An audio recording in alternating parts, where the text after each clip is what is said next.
Alright, boys and girls, today we're digging into a GMC Hydroboost system troubleshooting. So we've got no brakes, no power steering at idle.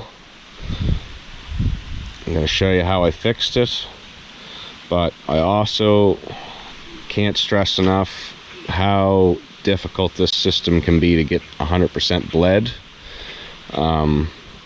Anytime you install a new pump, a new Hydroboost unit, or a new steering rack, it calls for the front end to be jacked up, and you steer the wheel back and forth all the way to the stops 25 times back and forth each way. Then it wants you to let the vehicle sit till the next day, jack it up, do it again, then start it, run it, check your fluids. Myself personally didn't have no luck doing it that way. So basically I did like 4 short drives where I jumped in the truck, I went 10 kilometers, came back home, shut it off. Power steering worked sometimes it didn't. Brakes were intermittent, kind of coming and going as well. But after driving it 4 times, it's now working properly. So it can take a bit to get this system bled, and it can be fussy, and it can airlock on you just like a brake system can, but probably actually only worse. So stay tuned for the rest of the video, and we'll get you through how to get your brakes and your steering back. Good afternoon, boys and girls. Today we are going to talk about kind of a poor system on these trucks, and a lot of you are going to be familiar with it, some of you may not be. So what we're going to talk about is the Hydroboost braking system. And what the Hydroboost braking system is you have hydraulic lines going up here to your brake booster instead of vacuum off of the intake manifold.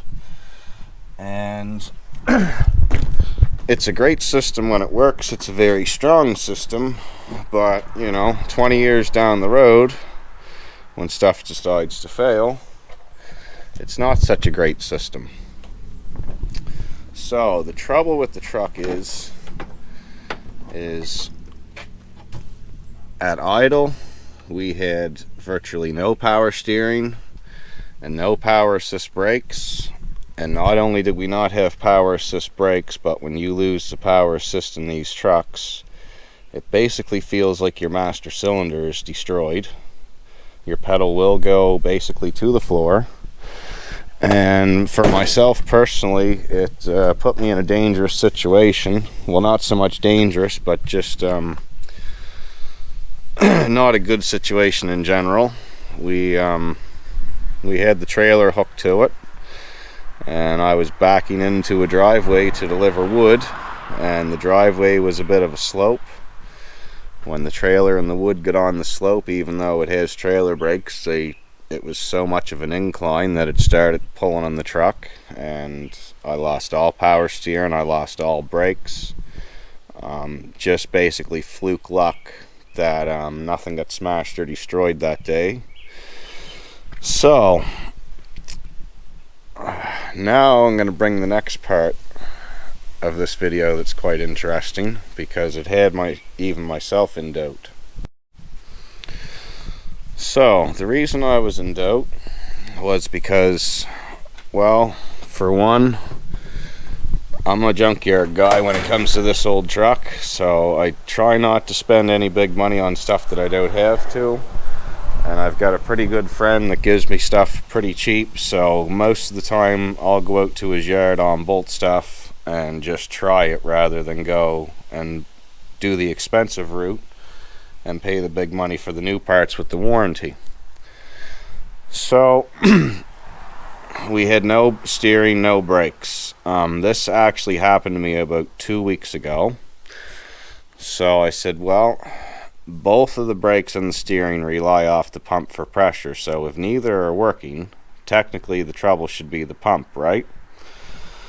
So 2 weeks ago, boys and girls, here's a brand new pump that I bought at Napa, which they told me this is not a remanufactured, this is a brand new pump rate from them, blah blah blah.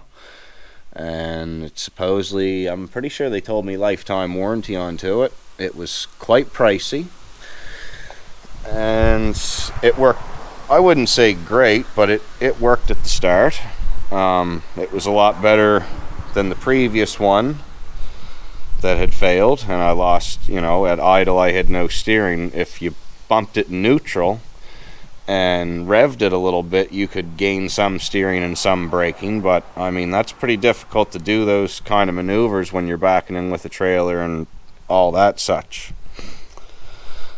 So, worst of it is, 2 years ago I put a brand new pump on this truck, and I never really was happy with the power steering when I put it on, but I thought, geez, you know, new pump, shouldn't be any problem. Well, again, here's one that's 2 weeks old. The day after we did the burnouts with the truck, I drove from here to Chester. When I got out to Chester, I lost my power steering. So about a 30-kilometer trip. And after spending, I'm pretty sure that was at least 2 brown ones anyway, so $200 laying there, burn up. I have a spare motor that's been sitting back in my shop, another 8.1 big block. So I went back and I unbolted the old rusty, cruddy looking pump with real seedy, cheesy looking lines onto it. And I just spent the better part of the afternoon pulling it apart and putting it back together.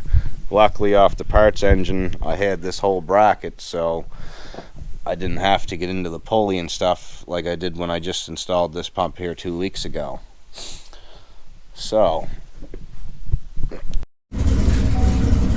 finally, after 3 pumps and driving this truck for a long time with weak power steering, I can now steer this thing just like a joke.